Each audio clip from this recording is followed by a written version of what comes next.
My name is Bryon Evans. I'm a cinematographer and fascinated with travel. In the summer of 2011, I was hired to shoot the pilot episode of a travel TV show. A few weeks later, I found myself in the Republic of Georgia.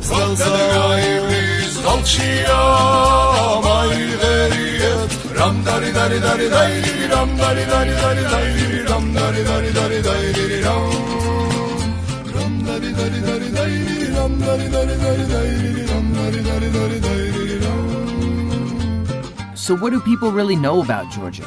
Let's ask this French guy. Georgia is really well known for the fact that we don't know it, you know? Georgia sits at a crossroads between Europe, Asia, and the Middle East. Throughout history, empires made their way across this region, and everyone had left something behind. We took a speeding cab from the airport to the capital city of Tbilisi and got our first lesson in Georgian driving. We got into a cab, strapped the GoPro onto the hood, boom, cabbie hits 120 miles an hour on the freeway. We shoot out of there like a race car. Never seen anything like it. We secured our guest house and explored food options. Perhaps some potato on the Mexican, or chicken of tobacco. Clearly a few items on this menu had been lost in translation.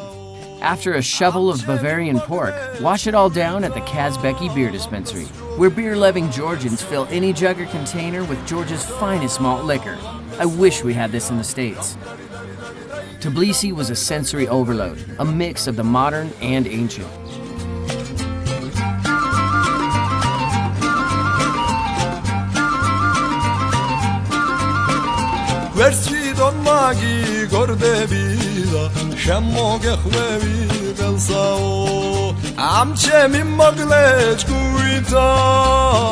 We dropped into this amazing food market, and it had a little third world status to it. It was pretty hardcore shooting in this market. We got people everywhere, really poor people. We're running around with equipment that's, you know, could be a couple years worth of their income.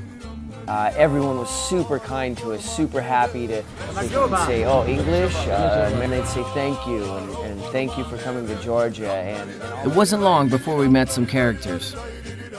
This is Goga. This guy's a freaking insane Georgian maverick, so cool. Just him and his buddy take us, and they say, okay, we're gonna go and show you some things today.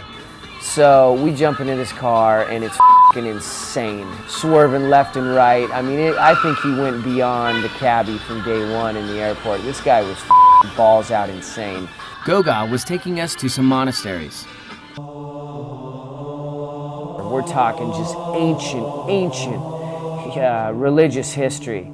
And these guys get totally silent, you know, they're just totally into. They're really religious, very religious people, but right beforehand we're rocking out, drinking beers, talking about prostitutes, things like that.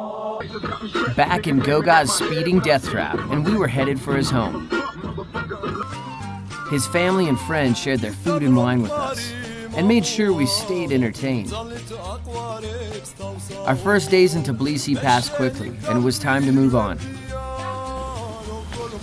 Oh yeah, it smells like Georgian cigarettes. Yeah.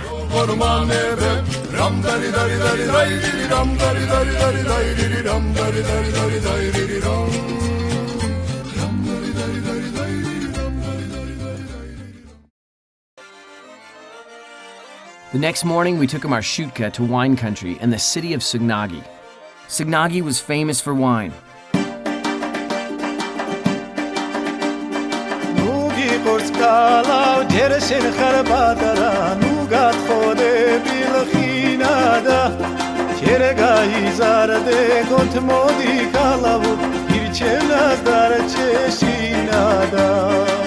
I'm really stoked on the food I ate today. It's the best I've had in Georgia so far. The wine is amazing. We're in a beautiful wine country. Some little kids on ATVs, and they're, you know, ramping you around, getting you where you need to go. And tomorrow, apparently, we're going to ramp up into the mountains, into the Caucasus, and we're going to see some truly amazing things.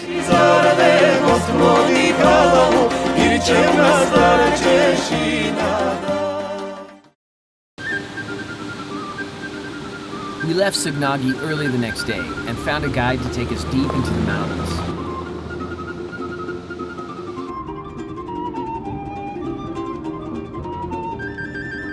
This is Schumacher. That wasn't his real name, but we called him Schumacher after the German race car driver Michael Schumacher. Seemed to give him a big ego and kept him smiling, so we kept with him.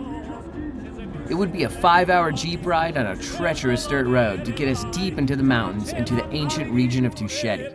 I was about to go back in time. It's like a dream I once had.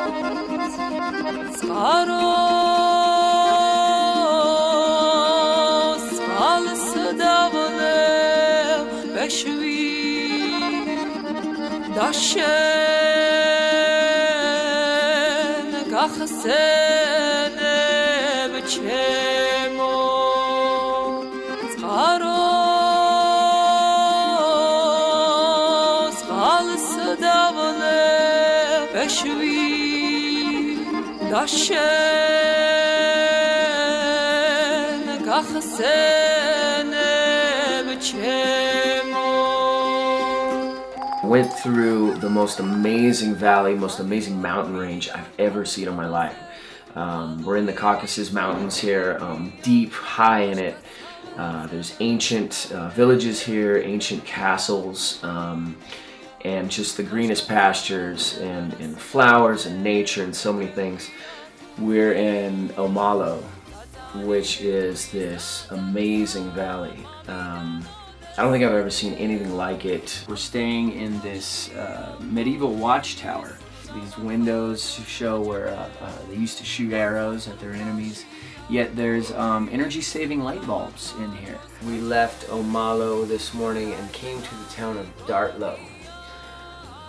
Surrounded by hardcore rivers just streaming down. It looks like snow, but it's just like coming down so fast and coming into a huge river that just cuts this whole valley. And Dartlo, a very, very small town, is set along the hillside, and there's more medieval towers from the ancient times of Georgian culture. And that's what we came into today, and it was incredibly mind-blowing.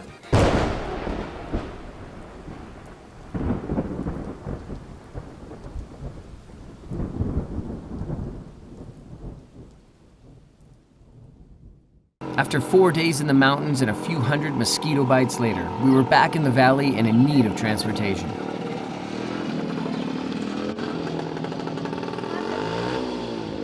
Our taxi took us back to Tbilisi.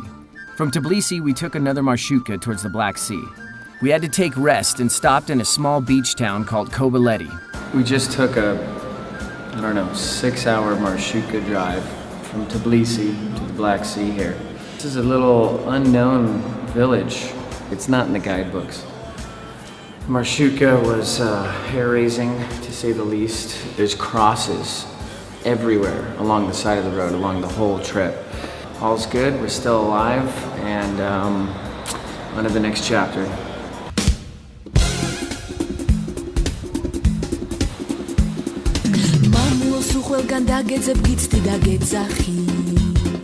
მშობელი ქუჩა მთარი ბაღი თუ ვენახი საითაც არ უნდა წავიდე სხვა ზღაპარს ვერ ვნახავ ამ ზაფრის ფერია იცოდე ვაჟა უშენახა. Batumi, the Black Sea, a popular destination for Georgians to escape the summer heat and unwind. We were determined to find a music scene in Batumi, and we met some local musicians who invited us to their jam space.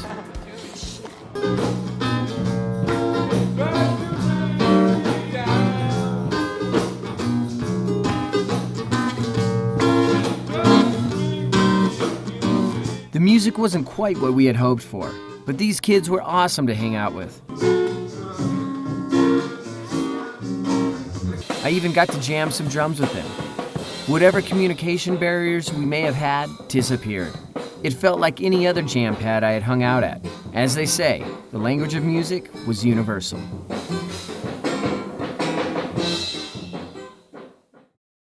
From Batumi, we took a night train back to Tbilisi. But I'm on my first train, so that's pretty cool. It's a little shaky, a little noisy. Tbilisi, the last final day. I'm gonna get some more shots out there, and then that's it. It sounded like the rails were gonna bust through the floorboard any minute. This continued all night, and I arrived in Tbilisi for our final day a sleepless wreck. I had shot over 60 hours of footage over 9 days, and had been on the greatest adventure in my life. Final daily diary. The trip is kaput. Shot a ton of video. My hand has turned into somewhat of a claw from gripping a DSLR for the past 2 weeks. Some people said I shouldn't go to Georgia. Some people even said I might die. That fear mentality is what keeps everyone from realizing their dreams. I made great friends and met amazing people on the other side of the world. I knew that if I had said yes to this opportunity, I would get to discover a country so few will ever visit. That alone was reason enough for me.